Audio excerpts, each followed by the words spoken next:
عرض ادب و احترام. من علیرضا سرودی هستم. قرار هستش که در دوره بهینه‌سازی و تحقیق در عملیات با پایتون در کنار مدرسه دقیقه در خدمت عزیزان باشیم. خب من گفتم یک معرفی خیلی کوتاه در حد 3-4 دقیقه داشته باشن در خصوص دوره و ببینیم که چه شکلی این دوره رو ما پیش خواهیم برد. همونجور که از عنوان دوره برمیاد، اسمش هست بهینه‌سازی و تحقیق در عملیات در پایتون.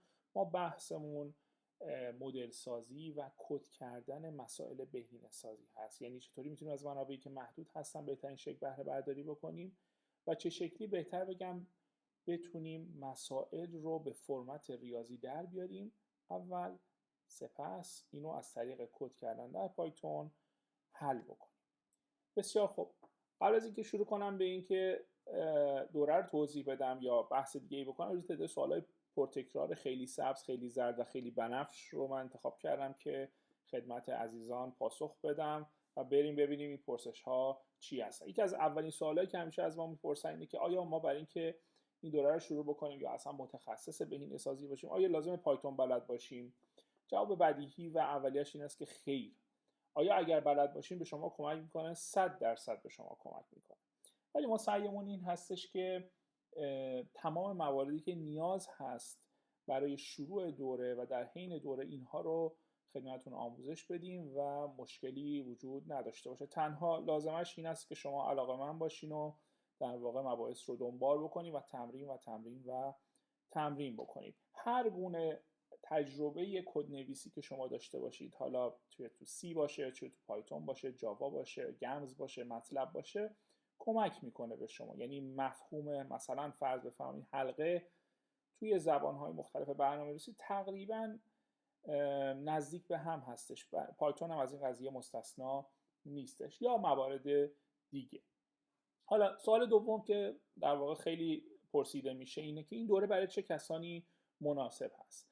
میشه گفت تمام کسانی که در زمینه تحصیلی، کاری و پژوهشی نیاز به بهینه‌سازی دارن این دوره بهشون کمک خواهد کرد. مخصوصا کسایی که تو زمینه مسیریابی، تخصیص منابع، جایابی منابع، فرض بفرمایید عدم تداخل تسک‌های مختلف با هم می‌خوایم برنامه‌ریزی بکنین، چه شکلی این کار رو انجام بدین، بالانس بین مثلا توابع هدف رو چجوری به دست بیارین، وقتی مثلا فرض بفرمایید میخواین یه مسئله رو حل بکنیم به چه موادی باید دقت بکنیم، از کجا شروع بکنیم، چجوری جلو ببریم کار رو و تمام این موارد میتونه براتون چی باشه؟ مفید باشه.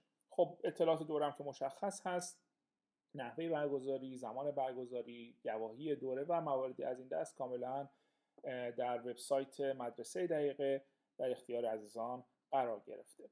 حالا یک مثال من خدمتتون عرض کنم. این مستقیم مربوط به دوره نمیشه ولی میشه گفت مربوط هم میشه.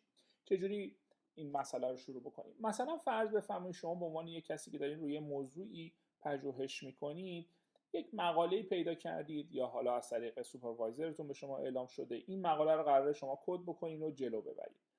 سوال اینه که ما از کجا شروع بکنیم؟ چجوری بسم الله تعالی میخوایم بریم جلو و قدم اول رو چجوری ما باید برداریم؟ حالا بعد از اینکه مقاله رو دانلود کردین و میشه گفت اون منگنه رو با زاویه 45 درجه سمت چپ بالا زدین، حالا بعدش میخواین چیکار کنیم؟ اولین قدم اینه که خب خیلی خوشحالیم همه که اون مقاله رویایی رو پیدا کردیم، دیگه همه چی حل شده و هر چی که تو مقاله نوشته رو من اگر به کد تبدیل کنم مسئله من حل میشه. یا یه اپروچ دیگه که میشه گفت اینه که هر چی که تو اون مقاله میبینیم فرمولاش رو همه اینا رو تو گمز، پایتون یا هر پکیج دیگه ای فرقی نمیکنه. این مسئله که دارم میگم مبتلا به میشه گفت اکثریت هستش. این روش اشتباه ترین روش ممکن هست. یعنی اینکه 100% با مشکل مواجه میشین و نمیتونین مسئله رو حل بکنین. حالا خب از نمیتونیم ما بگذاریم ببینیم چیکار باید بکنیم. راه درستش چی هست؟ ببینیم اگه بخوایم راه درست و اصولیش رو جلو بریم چیکار باید بکنیم. نکته اول همونجوری که اینجا نوشته شده این هست که هیچ راه میانبری برای حل مسئله وجود نداره. یعنی چی؟ یعنی اینکه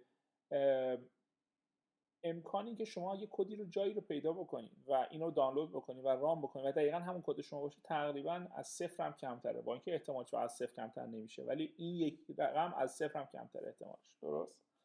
دوم، اینکه به نظر شما مسئله سخت نیست از سخت بودن مسئله چیزی کم نمیکنه.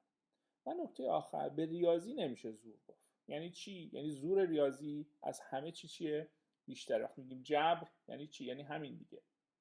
خب یعنی اینکه روابط ریاضی هستن که تصمیم گیرنده نهایی هستن. نظر من و شما یا فردی که داره کد نویسی میکنه اصلا اهمیتی نداره. درست شد؟ اگه بخوایم قدم به قدم مسئله رو جلو ببریم، ما اول از همه از سمت چپ پرابلم رو باید بشناسیم. یعنی اصلا کد کمترین اهمیت رو اینجا داره.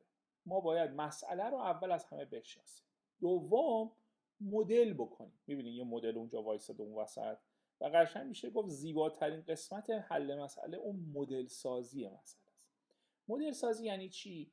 یعنی اینکه شما بتونید اون الزامات، خواسته ها و در واقع ورودی های مسئله رو به اون فرمت ریاضی که لازم هست چیکار کنید؟ بنویسید. مثلا میخوام ببینم که اگر که من میخوام یک تخصیص منابعی رو انجام بدم، تعداد این منابع تخصیص داده شده از یه حدی کمتر باشه، یا مثلا فرض بفرمایید بودجه مربوط به این منابع از بودجه نهایی من چی باشه؟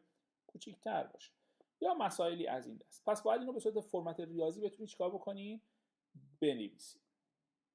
دوم، یا شاید بگفت اول، فرق بین مسئله مدل ریاضی و نهایت کد کردن رو متوجه باشید. اولین قدم شما همیشه فهم جزئیات مسئله است.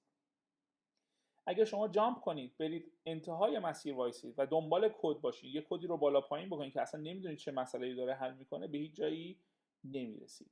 المان ها رو باید بشناسید. متغیر چیه؟ وقتی میگیم پارامتر معنیش چیه؟ قید چیه؟ تابع هدف چیه؟ دو هدفه یعنی چی؟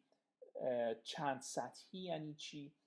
مسائلی از این دست. قدم بعدی، وقتی که ما مدل رو نوشتیم میریم سراغ کد نویسی. کد نویسی در آخرین مرحله کار ما قرار داره. درست شد؟